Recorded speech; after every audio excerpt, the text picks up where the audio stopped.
अस्सलाम वालेकुम दोस्तों। आज मैं 2 to 6 का पेपर अपलोड करने जा रहा हूँ। ये मैं 2015 का पेपर अपलोड करूँगा, जून 2015 का पेपर। ये जो 2 to 6 का पेपर है, इसमें मैं 2 पेपर्स अपलोड करूँगा, एक 2 to 6 2015 का और 2 to 6 2016 का। पहले मैं 2015 का पेपर अपलोड करने जा रहा हूँ। इसमें इस 2 to 6 में आपके 70 मार्क्स आ जाते हैं। 3 घंटे का टाइम है। PLI 2 to 6 management of library information centre है। इसमें जो पहला पार्ट है, इसमें आपको 2 ही क्वेश्चंस करने हैं 4 में से, और हर क्वेश्चन के 10 मार्क्स हैं। यानी कि 2 क्वेश्चंस के 20 मार्क्स हो गए आपके, और 1000 वर्ड्स तक इनका जवाब लिखना है।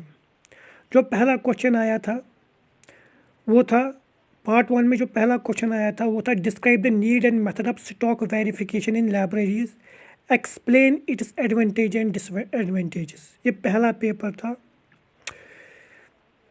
Stock verification in libraries, method क्या है इसका और इसकी नीड क्या है। ये एक बहुत ही आसान सा क्वेश्चन है। थोड़ा नज़र आप डालोगे ना, स्टॉक क्यों ज़रूरी है, स्टॉक वेरिफिकेशन क्यों ज़रूरी है और इसका मेथड क्या है। बहुत ही आसान सा क्वेश्चन है। इसके एडवांटेजेस और डिसएडवांटेजेस, जब आप ये टॉपिक पढ़ोगे ना, तो एडवांटेज और डिसएडवांटेजेस खुद ही पता चलेगा। अगर आप ऐसे भी जाओगे ना, ऐसे भी देख सकते हो कि स्टॉक वेरिफिकेशन के एडवांटेजेस क्या है।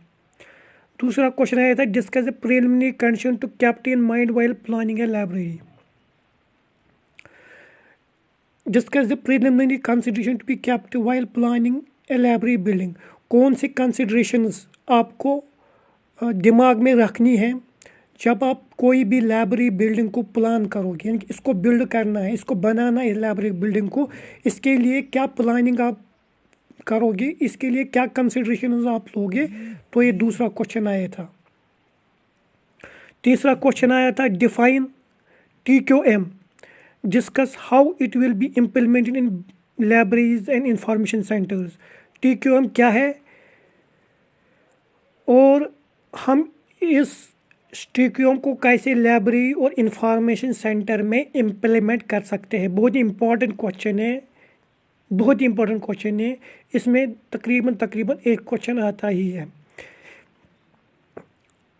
चौथा क्वेश्चन आया था what are the main cause of disaster. Disaster के काज क्या है। बहुत सारे काज हो सकते हैं, अर्थक्वेक, फायर, ये तो आप लिख सकते हो। ये आसान सा क्वेश्चन है। Describe the disaster preventive measures, यानी कि जब आप कोई लाइब्रेरी बिल्डिंग बनाओगे, उसके लिए आप प्लानिंग करते हो।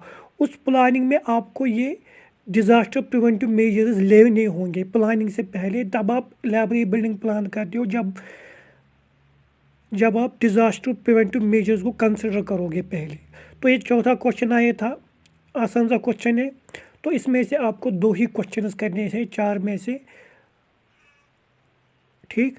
तो दूसरा पार्ट आया था वो था answer the 6 questions in above 500 words.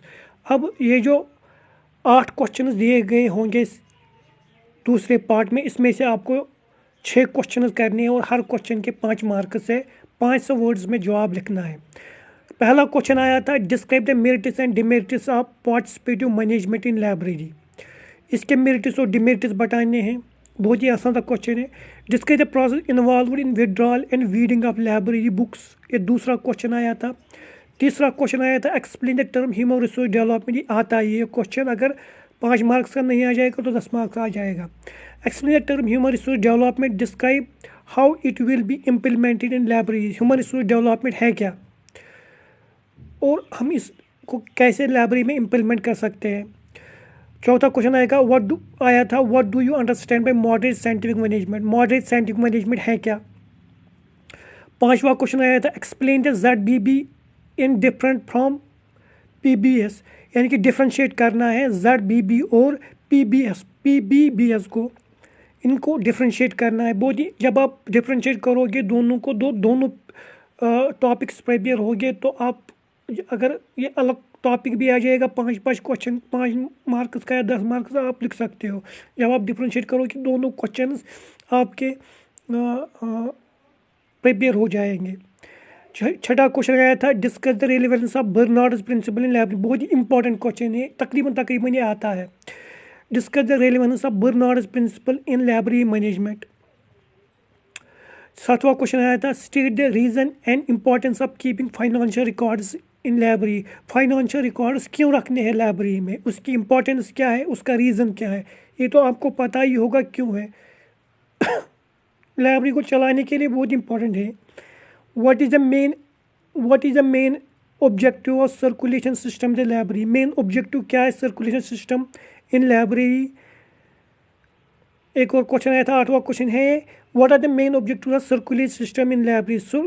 Main objectives of circulation system, circulation system जो लाइब्रेरी में होता है उसके मेन एडवांटेजेस क्या है। Describe any one of the circulation, कोई भी सर्कुलेशन सिस्टम आपको डिस्क्राइब करना। बहुत इंपॉर्टेंट क्वेश्चन है, आप इस सर्कुलेशन सिस्टम टॉपिक को भी पढ़ना, इंपॉर्टेंट क्वेश्चन है।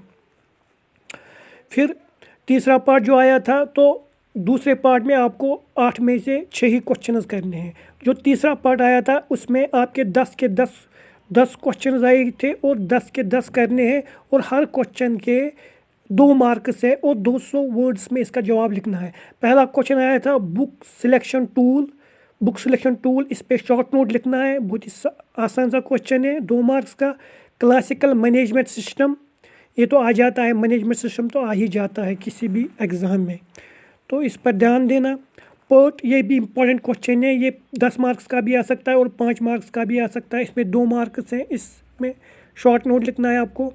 मेथड ऑफ फाइनेंशियल एस्टिमेशन मैंने पहले ही कहा कि 5 मार्क्स का आया था ऊपर पार्ट 2 में, और फाइनेंशियल सिस्टम पर आप एक टॉपिक भी ज़रूर पढ़ना। स्टाइल, बाइंडिंग की स्टाइल क्या है, ये भी इम्पोर्टेंट टॉपिक है।